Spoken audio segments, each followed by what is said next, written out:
Halo teman-teman, perkenalkan nama saya Redening Silaklaka dan saya Apriani Silaklael. Di sini kami akan membahas materi tentang Perbedaan audit internal dan audit eksternal. teman-teman tahu apa sih itu audit internal dan audit eksternal? Mari kita bahas sama-sama. Nah, teman-teman, audit internal dan audit eksternal memiliki perbedaan di pendekatan di cara pemeriksaan, cakupan fokus areanya, dan orang yang melakukannya. Untuk audit internal sendiri, yaitu membantu perusahaan dalam mengidentifikasi masalah dan meningkatkan efisiensi operasional. Dan teman-teman, untuk audit eksternal memberikan jaminan kepada pengguna laporan keuangan dan publik dalam kewajaran laporan keuangan. Lalu kemudian, apa itu audit internal? Sebelum mengetahui lebih lanjut mengenai perbedaan audit internal dan audit eksternal, mari kita pahami terlebih dahulu mengenai audit internal itu sendiri. Nah, teman-teman,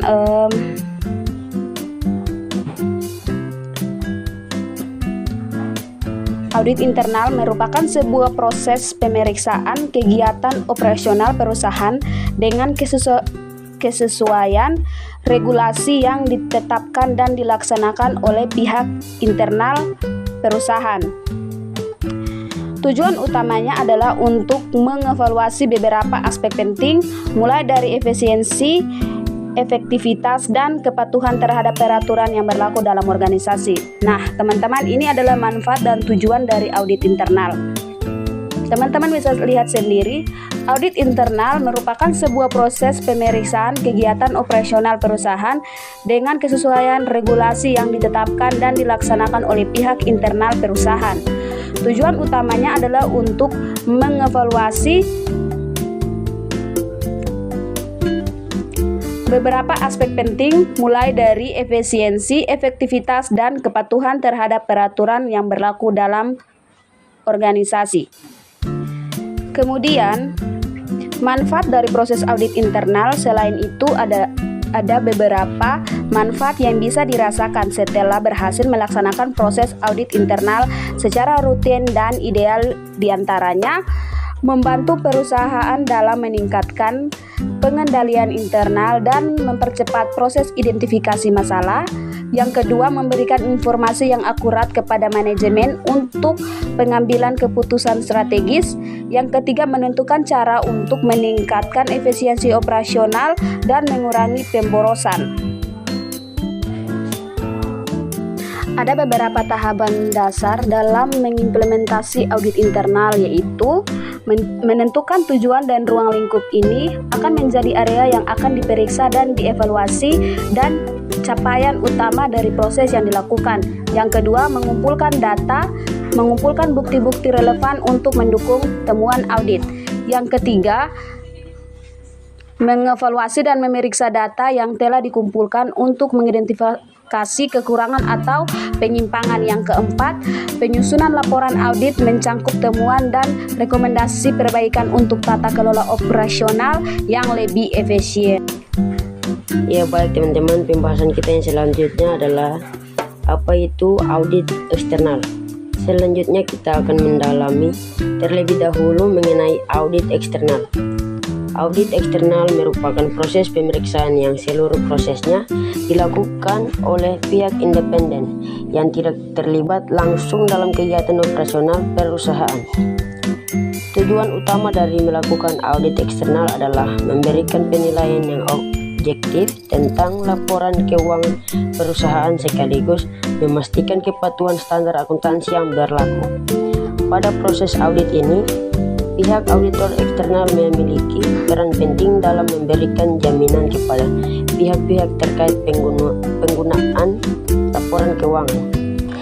Auditor eksternal juga bertanggung jawab dalam memberikan opini audit tentang kewajiban laporan keuangan perusahaan. Yang berikut langkah-langkah melakukan audit eksternal. Audit eksternal dilaksanakan oleh pihak ketiga, yaitu auditor independen, dalam mengevaluasi proses pelaporan keuangan perusahaan.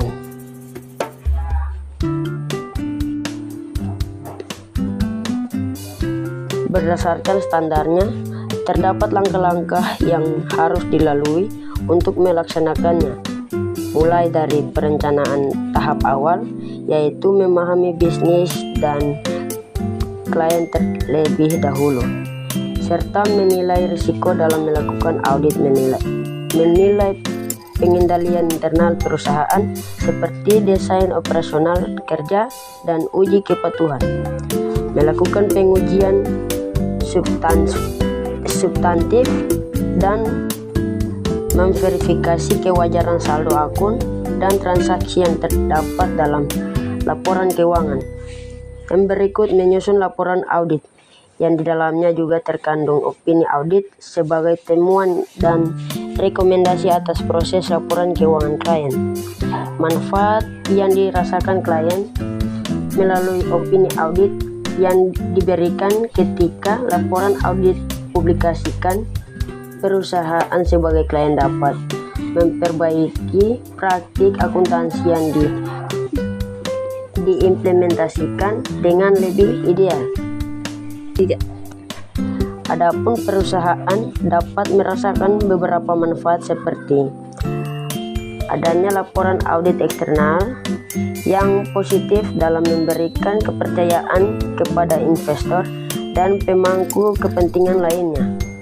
Yang berikut membantu perusahaan dalam memastikan bahwa mereka telah mematuhi standar akuntansi dan regulasi terkait yang berlaku.